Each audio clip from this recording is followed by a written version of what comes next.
Good Dreamcastic Morning.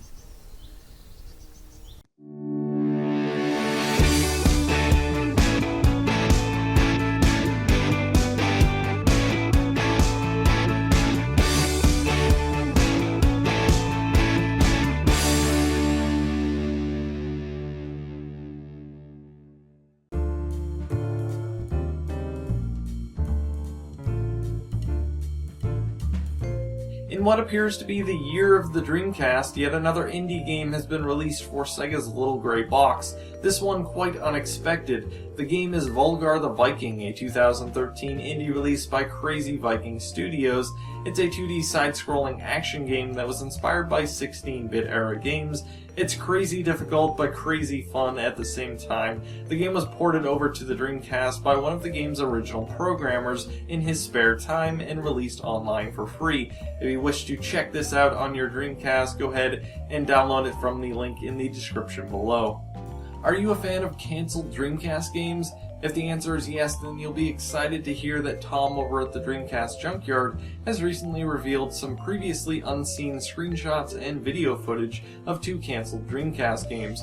The first one is Take the Bullet by Red Lemon Studios, which was the light gun game that was cancelled in 2001. The other game is Colin McRae 2.0, a rally racing game that was in development by Codemasters. It was released on PC, PS1, and Game Boy Advance, but sadly the Dreamcast port was cancelled.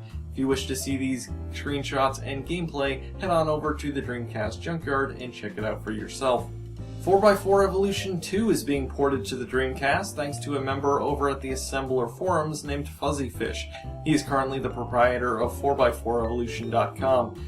He believes that it's possible to port 99% of the game to the Dreamcast, including the online play with broadband adapter support. It's certainly an ambitious project, and I wish him luck.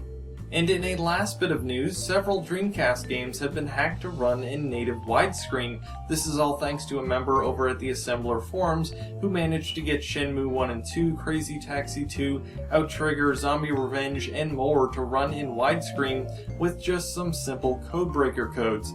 You can check out these codes and more information on this hack in the link in the description below.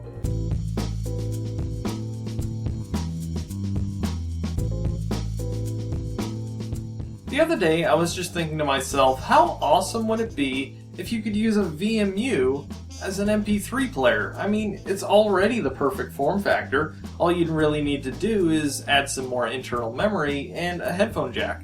Well, it turns out Sega was way ahead of me on this because at the 2000 Tokyo Game Show, they announced the VMU MP3 player.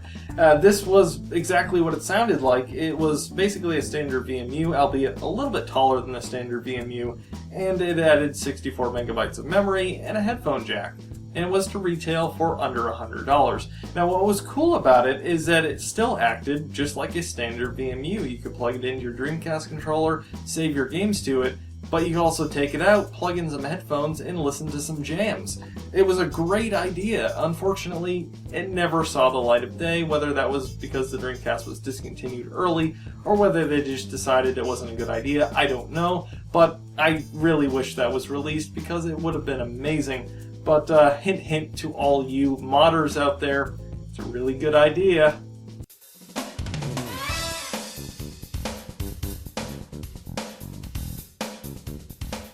Hi, my name is Adam Koralik, and I run a YouTube channel of the same name where I talk about the Dreamcast and all sorts of other video game related things. Today I would like to recommend a Dreamcast title to you, and it would be Power Stone.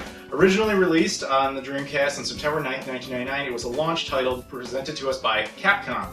It's a really awesome fighting game. However, it's not a conventional one such as King of Fighters or Street Fighter or Mortal Kombat, a 2D style one. This is a 3D free roam space. However, it has an additional element to it where it's, well, the title, Power Stone. Every single character starts off any fight with a Power Stone, and a third one will appear somewhere in the level at random times. Your objective, in addition to defeating your opponent, is to get all 3 Power Stones. You get your enemy's opponent by sufficiently attacking them until it pops out of them. Once you have all 3, you basically power up and have some awesome move you can use against your opponent. Once the opponent is completely defeated, you move on to the next match. It has a single-player campaign, which is a lot of fun. Every single character has their own story. It also has multiplayer that is also very addictive.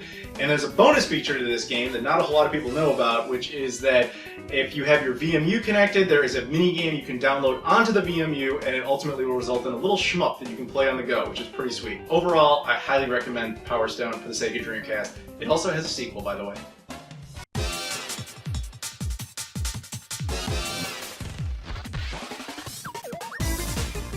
This week in Dreamcast history, 20 different games were released in North America alone. Some of the highlights include Armada, which was released on October 31st, 1999. This game was unique in the fact that it was a combination of a shoot-'em-up and a RPG. The game also supported 4-player co-op and even allowed you to take your VMU to a friend's house and import your ship into their game. Also released this week was Jet Grind Radio on October 30th, 2000, much to the chagrin of Milwaukee, Wisconsin, whose Common Council considered the game to be a bad influence on children and petitioned to have the game's release banned. And a third highlight is Bomberman Online, which was released on October 30th, 2001. This was the final game released in North America to support the broadband adapter. And in a final bit of Dreamcast history this week, on October 26, 2000, the Dreamcast's main competitor, the Sony PlayStation 2, was released in North America. Boo!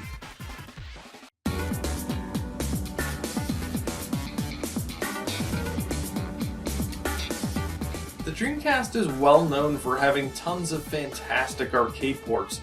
Of course, the ones that get the most recognition are usually the 2D fighters, but there are a ton of other great arcade ports, including Konami's Silent Scope, which was a light gun game in the arcades and even included a life-size sniper rifle to kill enemies with.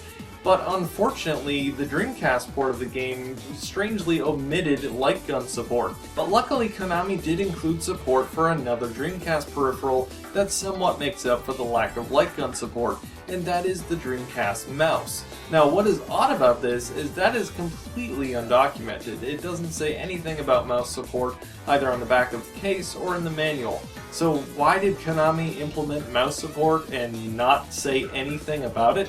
I really don't know, but it is the best way to play the game, because Silent Scope requires a lot of accuracy, and you just can't get that with the standard analog stick on the Dreamcast controller.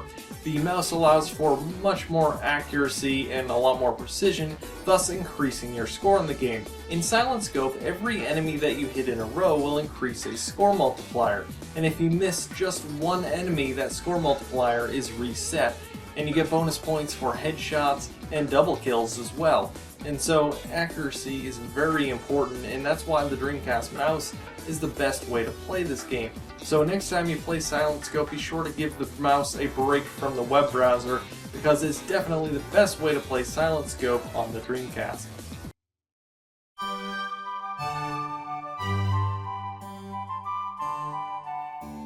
Today on Reading Corner, we'll be taking a look at GamePro issue number 119 from August of 1998, where they take a first look at the Sega Dreamcast. In their Cutting Edge section, Sega awakens with Dreamcast.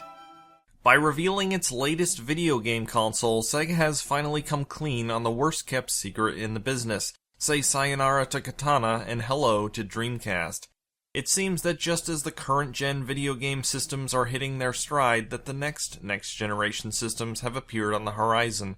On the eve of E3 last May, Sega, along with a respectable team of platform partners, including Microsoft, no surprise, and NEC, announced the arrival of its 128-bit system called Dreamcast. The system is slated for release in Japan on November 20th and in the US during the fall of 1999. Details are scant, but what's surfaced so far is impressive. Dreamcast will use 128-bit technology built around a RISC processor, an independent 3D graphics engine, and a dedicated 3D sound chip. The RISC Central Processor is a special version of the Hitachi SH4 chip. Reportedly, the Dreamcast Hitachi can perform the floating point math necessary for 3D gameplay at speeds 4 times faster than a Pentium 2 chip. The graphics will also get a big-time pop from the PowerVR2 3D accelerator, custom designed for Dreamcast by NEC and Videologic, which can push 3 million polygons per second. Not bad considering Sega's own Model 3 arcade machines can pump polygons at 1 million per second. Dreamcast's operating system is a version of Windows CE, also custom designed this time by you-know-who. Throw in 16 megabytes of system RAM, a 12x CD-ROM drive, and a 64-channel Yamaha Super Intelligent sound chip, and you might just be convinced to shell out the asking price, apparently around $250. But as if this weren't enough, Dreamcast has a built-in 33.6 kilobit per second modem, good enough for internet access and network gameplay. Sega also promises the modem will be upgradable so it can keep pace with the ever-ballooning world of online bandwidth, and it might even include cable modem support too. Dreamcast will house 4 front-mounted controller ports. The controller appears similar to the Saturn 3D control pad. There are directional keys and analog sticks on the left side of the pad, with 4 action buttons on the right. However, the controller also has a slot on the top and a small square display.